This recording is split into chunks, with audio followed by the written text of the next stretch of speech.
Bonjour à tous et bienvenue sur la Banque Postale Asset Management Télévision. Une bonne année 2012 sur les marchés financiers, un début 2013 même encourageant. Alors que peut-on en déduire pour les prochaines semaines? Regardons tout cela plus en détail avec Rachid Medjaoui. Rachid, bonjour. Bonjour. Alors l'année 2012 a été une bonne année, la hausse a même été impressionnante au second semestre. Est-ce qu'on peut s'attendre à une correction comme on a eu en 2011 ou même au printemps 2012?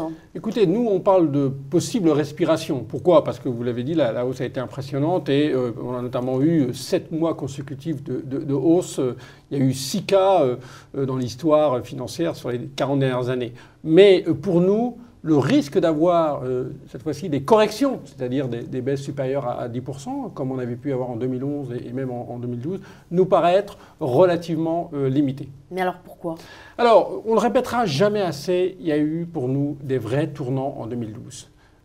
Les tournants, on les connaît, on en a insisté fortement au cours de l'été. Ce sont les décisions concernant la refondation de la zone euro, avec cette idée que nos politiques, nous semble-t-il, ont décidé de faire tout ce qu'il fallait pour sauvegarder l'euro. Ça a été notamment la décision de garder la Grèce, coûte que coûte, même si on sait que ce pays étant en faillite va encore coûter de l'argent. Il va falloir restructurer notamment sa dette, cette fois-ci publique.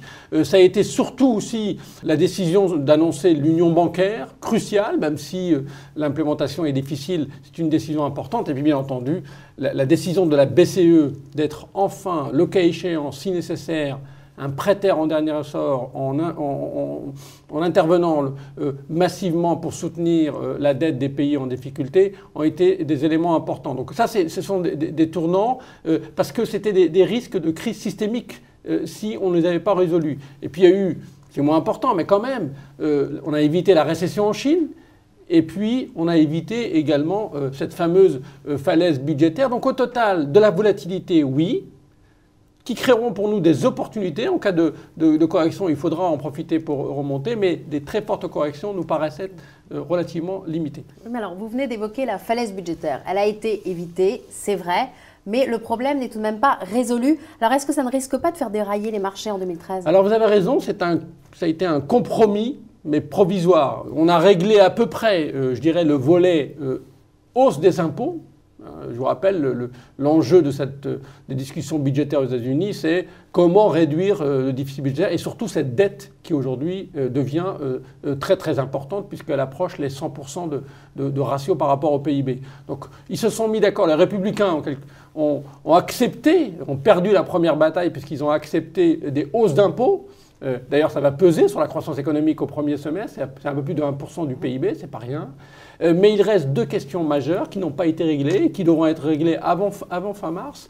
La première, c'est bien entendu relever le plafond de la dette pour que le Trésor américain puisse, je dirais, fonctionner normalement. Et rappelez-vous, en 2011, on a eu un épisode qui a failli mal se terminer et qui s'est terminé avec une baisse du rating des États-Unis. Et puis surtout, il faut absolument que les républicains et les démocrates se mettent d'accord sur des réductions de dépenses pour les prochaines années. Sinon, ce sont des coupes automatiques. Et pour l'année 2013, c'est un peu plus de 100 milliards de coupes aveugles. Et là, clairement, hausse d'impôts plus des coupes très importantes et aveugles, le risque de récession sera important. Quel est notre sentiment? C'est que nous pensons un peu comme en fin d'année qu'ils éviteront un blocage total. En revanche, je crois qu'il est peu probable qu'on ait une vraie décision définitive. Donc ça va être encore un compromis certainement transitoire. Donc si je vous suis bien, les risques de baisse sont limités. Mais qu'est-ce qui pourrait réellement soutenir les marchés? Alors vous avez raison, il faut essayer de trouver des facteurs de soutien. Le premier facteur est le même finalement qu'en 2012, que sur la deuxième partie de 2012, c'est cette fameuse réduction de la prime de risque sur les actifs de la zone euro. L'idée, si on a raison, c'est que les investisseurs sont aujourd'hui de plus en plus convaincus que le risque d'implosion de la zone euro est devenu quasi nul, pratiquement nul. À partir de là, eh bien, il faut normaliser, je dirais, les primes de risque sur les actifs européens. Alors, on a fait de grandes avancées, mais quand on regarde par exemple les écarts de taux entre l'Italie, les taux italiens, espagnols par rapport aux taux allemands, vous avez encore des écarts qui ont fondu. Aujourd'hui, vous avez des taux espagnols à moins de 5% sur le 10 ans. On était à plus de 8 il n'y a pas très très longtemps. Mais ces écarts sont encore supérieurs à 2 points, voire pratiquement 3 points. Donc cette normalisation n'est pas terminée et ça va soutenir, je dirais, les marchés actions de la zone euro. L'autre élément, c'est la macroéconomie. Je pense que là aussi, si on évite, je dirais, des catastrophes, notamment aux États-Unis, le monde économique devrait aller un peu mieux, avec une croissance qui devrait accélérer aux États-Unis et également en Chine. Et puis en zone euro, on ne parle pas de croissance, on parle simplement d'atténuation de la récession. Alors, est-ce qu'il y a aussi des facteurs techniques? Alors, vous avez raison, il y a également des facteurs techniques. Il faut souligner 3 choses. D'abord, j'ai oublié de parler également, ce n'est pas un facteur technique, c'est un peu fondamental, mais des résultats des entreprises qui vont être sous pression. Mais là aussi, une grande partie de l'ajustement, de la révision à la baisse a été faite. Et puis, sur des facteurs proprement techniques, pour nous, il y a le fait qu'on observe que dans ce forte hausse du second semestre, les actions dites risquées ont participé à la hausse, ont porté la hausse, mais elles n'ont pas atteint des niveaux de valorisation qui nous paraissent être extrêmes. Donc il y a encore un potentiel sur ce type d'action. Et puis, deuxième facteur qui est un facteur que je trouve qui n'est pas assez souligné, c'est le facteur lié à l'assouplissement de la régulation. Vous savez qu'aujourd'hui, il y a 2 régulations sur le monde financier, BAL 3 pour les banques et Solvency pour les compagnies, Solvency 2 pour les compagnies d'assurance. On vient d'apprendre que le ratio de liquidité qui devait contraindre les banques à avoir un niveau de liquidité très très important pour justement en cas de crise n'est pas abandonné, mais le calendrier est assoupli. Donc ça va être très important parce que ça va libérer normalement des facteurs positifs pour la reprise du crédit. Et puis on va certainement peut-être avoir également du côté de Solvency pour les compagnies d'assurance, peut-être également des assouplissements de calendrier. Donc au total, vous allez avoir peut-être des acteurs qui ne pouvaient pas intervenir sur les marchés financiers aujourd'hui et profiter de valorisations relativement basses qui pourront peut-être reprendre également, je dirais, des investissements sur les marchés actions. Alors il y a aussi autre chose, on voit des tensions sur les taux longs dans les pays qui disent sûrs. Est-ce qu'on ne risque pas un krach obligataire, d'autant plus que les rendements sont assez faibles? Alors on entend de nouveau ce thème, il anime beaucoup les experts et vous avez un certain nombre d'experts qui aujourd'hui disent attention, si la reprise économique continue, si les marchés actions montent, ce qui veut dire que le monde va mieux, si les primes de risque diminuent, les taux qui sont aujourd'hui très très bas, puisqu'on parle de taux en dessous de 1,5% en Allemagne sur le 10 ans, en dessous de 2% aux États-Unis, on pourrait avoir une remontée violente des taux d'intérêt. Alors, notre sentiment là-dessus, c'est oui, bien entendu, compte tenu de notre scénario, qui est un scénario, vous l'avez compris, plutôt constructif, même s'il y a encore un certain nombre de risques. La crise en zone euro, elle est loin d'être terminée.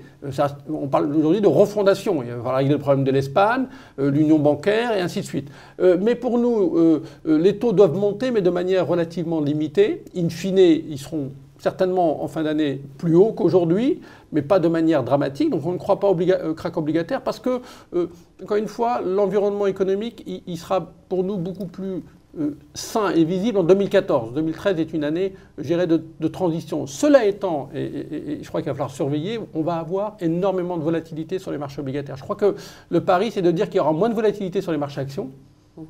D'accord, mais peut-être beaucoup plus de volatilité sur les marchés obligataires, avec par moment des remontées assez importantes de taux d'intérêt qui peuvent donner l'impression qu'on a un krach obligataire. Donc ça, et le facteur qui peut pousser à ce type d'évolution, ça va être le comportement de la Réserve fédérale. On pense que 2013 va certainement forcer la Réserve fédérale à préannoncer, pas à faire, mais à préannoncer la fin de cette politique monétaire ultra expansionniste, non conventionnelle, et elle va certainement commencer à préparer les marchés financiers à la fin de cette politique dès 2014, ou peut-être au plus tard 2015. Et ça va rendre très très nerveux sur les investisseurs sur les marchés obligataires, mais là aussi je pense que ça créera des opportunités. Alors justement, en matière de stratégie, qu'est-ce qu'on fait sur les marchés de taux?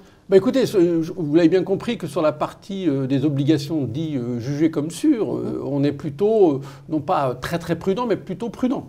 Donc le risque pour nous est plutôt une poursuite de la remontée de taux d'intérêt. Et vous savez que lorsque les taux montent, le prix des obligations a tendance à baisser. Mais là aussi, si ça devait aller trop loin, je crois que le message est on n'hésitera pas à en profiter. Sur les obligations dites périphériques, je disais tout à l'heure, les taux ont beaucoup baissé en Espagne, en Italie, ce qui montre que les investisseurs sont plus confiants sur la résolution de la crise en zone euro, mais le mouvement n'est pas terminé. Donc nous, on reste très positif sur l'Italie. Alors on est conscient qu'il y a un risque dans les 2 prochains mois, ce sont les élections en Italie, avec un point d'or qui est l'avenir de M. Monti. Et puis sur l'Espagne, même si on attend à ce que l'Espagne appelle au secours, enfin, ce qui permettrait, je dirais, aux obligations espagnoles de certainement continuer à performer. Et maintenant sur le marché du crédit, sur le marché des obligations dites corporate, alors on a vu de très belles performances en 2012. Est-ce que c'est vraiment raisonnable de rester investi ? Alors vous avez raison de poser la question. Les rendements aujourd'hui, finalement, sont devenus moins importants, moins élevés sur cette classe d'actifs, mais nous restons positifs parce que nous attendons quand même des performances qui, in fine, à la fin de l'année, seront beaucoup moins importantes qu'en 2011-2012, mais seront quand même, n'oublions pas qu'on a des taux d'intérêt sans risque autour de 0 aujourd'hui, et donc on attend quand même à des performances supérieures à peu près entre 3 et 4%, on va dire, entre 3 et 3,5%. Donc c'est pas rien, c'est pas beaucoup, mais c'est pas rien dans un monde où les taux d'intérêt sans risque sont pratiquement à 0. Alors pourquoi on pense qu'il y a encore de la valeur ? Parce que c'est toujours pareil, parce que dans les pays, les entreprises des pays du Sud, que ce soit bancaires ou non bancaires, vous avez encore des rendements tout à fait intéressants. Et par ailleurs, on est en train la crise a fait que le rating des notations, le rating des entreprises est aujourd'hui a migré pas mal vers ce qu'on appelle le high yield, donc le monde un peu spéculatif. Et on estime que aller investir au début de cet univers, je dirais, non spéculatif, sur des entreprises à très très court terme, va procurer également des rendements tout à fait intéressants. Et sur les actions, on a compris que vous attendiez à quelques respirations, pour reprendre votre terme, mais la tendance générale, est-ce qu'elles vont continuer à monter ? Écoutez, oui, la stratégie de moyen terme, on ne change pas. On reste constructif pour les raisons que j'ai développées tout à l'heure. La prime de risque sur les actifs de la zone euro, elle existe encore, elle n'a pas été complètement mangée. Alors, ça veut dire en termes d'allocation géographique, vous l'avez compris, on ne change pas une allocation géographique à gagner. Toujours les actifs, les marchés de la zone euro en premier lieu. Les émergents, pour nous, c'est peut-être pas une thématique de long terme, mais en tout cas, il y a un effet rattrapage qu'il va falloir jouer. Notre joker qui s'est révélé être extraordinaire, beaucoup plus important qu'on le pensait, c'est le Japon. La performance sur les 3 derniers mois, c'est plus de 20%. Alors que les marchés européens n'en fait que 10 et les marchés américains n'en fait que à peine 2,5%. C'est la bonne surprise inattendue depuis 20 ans. Alors, c'était notre joker depuis plusieurs mois. On s'attendait à des performances positives, mais c'est vrai que ça a dépassé largement nos espoirs. Et la raison, vous la connaissez, c'est la baisse du yen, avec l'arrivée d'un nouveau Premier ministre qui, clairement, on verra bien, il va peut-être pas réussir, mais en tout cas qui veut absolument sortir le Japon de la déflation avec une politique monétaire et budgétaire extrêmement expansionniste. Donc on verra bien si ça marche, mais pour le moment, pour nous, c'est quelque chose qu'il faut jouer. C'est-à-dire le Japon est un marché couvert du risque de change, est un marché intéressant. Les États-Unis, on les met en queue de peloton transitoirement parce que c'est pas là où les valorisations sont les plus intéressantes. Mais on verra bien dans la seconde partie de l'année, une fois qu'ils auront passé ce fameux fiscal cliff ou falaise budgétaire version numéro 2, feuilleton numéro 2, eh bien je pense qu'il y aura des choses également à faire aux États-Unis parce qu'il y a une vraie histoire à long terme qui va certainement se construire là-bas. Et sur l'échange, alors qu'est-ce qui devrait bouger ? Écoutez, nous, on reste toujours positif dollar contre euro. Je crois qu'il faut bien voir une chose aujourd'hui, le dollar reste la dernière monnaie refuge en cas de nouvelles tensions. Je crois qu'il ne faut pas non plus être naïf. Je disais bien, 2013 est une année de transition. Donc il va y avoir encore des secousses. Nous estimons que ces secousses seront moins importantes qu'en 2011 et en 2012, mais il y en aura. On n'est pas non plus agressivement positif sur le dollar contre euro parce qu'on voit bien que les Américains ne vont pas laisser leur devise monter trop vite. Et puis, on s'attend quand même à des bonnes nouvelles en zone euro, donc ça devrait également soutenir notre monnaie unique. Rachid, merci. Merci à vous. Quant à vous, je vous remercie d'avoir suivi ce décryptage de l'actualité économique et financière et on se donne rendez-vous le mois prochain.